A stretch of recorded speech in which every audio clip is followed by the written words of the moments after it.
स्थानिक स्वराज्य संस्थांच्या निवडणुका कधी होणार या प्रश्नाचं आता उत्तर मिळाले। या वर्षाच्या अखेरीस 2 टप्प्यांमध्ये राज्यातील सर्व प्रलंबित स्थानिक स्वराज्य संस्थांच्या निवडणुका होणार आहेत। मात्र स्थानिक निवडणुकांमध्ये व्हीव्हीपॅट मशीन नसणार आहे। तसंच केलेल्या मतदानाची पडताळणी करण्यासाठी जी व्हीव्हीपॅट मशीन असते तीच व्हीव्हीपॅट मशीन स्थानिक निवडणुकांमध्ये नसणार आहे, अशी माहिती राज्य निवडणूक आयुक्त दिनेश वाघमारे यांनी दिली आहे। सर्व निवडणुका एकत्र घेण्या इतकं मनुष्यबळ नाही, अशी देखील माहिती यावेळेला राज्य निवडणूक आयुक्तांनी दिली आहे।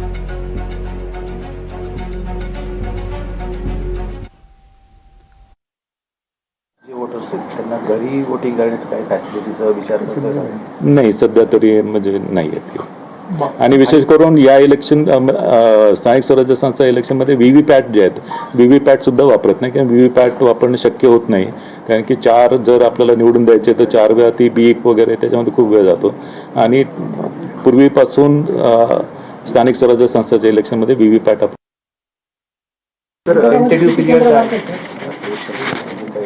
इलेक्शन साधारणतः म्हणजे आता अजून डेट असंच आपण डिक्लेअर करत नाही, कारण की डेट डिक्लेअर केल्यानंतर मग सर्व इलेक्शन लागू झालं, आचारसंहिता वगैरे ते सर्व सुरू होतं।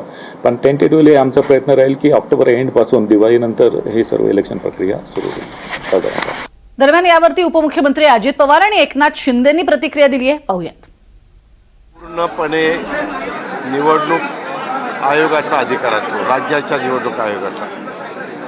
त्यामध्ये त्यांना जसं केंद्रामध्ये निवडणुका चालतात ते इलेक्शन कमिशन त्यांच्या नेतृत्वाखाली चालतात, तसं आपल्या राज्यातल्या निवडणुका वाघमारे यांच्या नेतृत्वाखाली होणार आहे।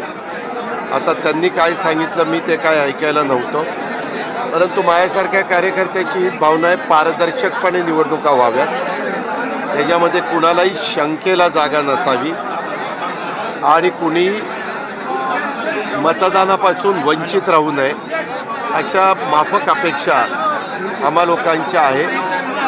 आणि तशा पद्धतीनं निवडणुका व्हायला आपल्या महाराष्ट्रामध्ये काही हरकत नाही असं मला वाटतं।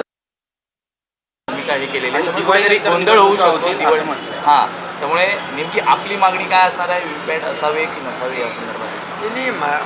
निवडणूक आयोग आणि EVM या बाबतीमध्ये जेव्हा जेव्हा विरोधकांनी तक्रारी केल्या, त्यांचा तक्रारीचा सूर कधी होता, जेव्हा ते हरले तेव्हा त्यांनी EVMवर व्हीव्हीपॅटवर सर्व याच्यावर त्यांनी आरोप केले, निवडणूक आयोगावर पण आरोप केले।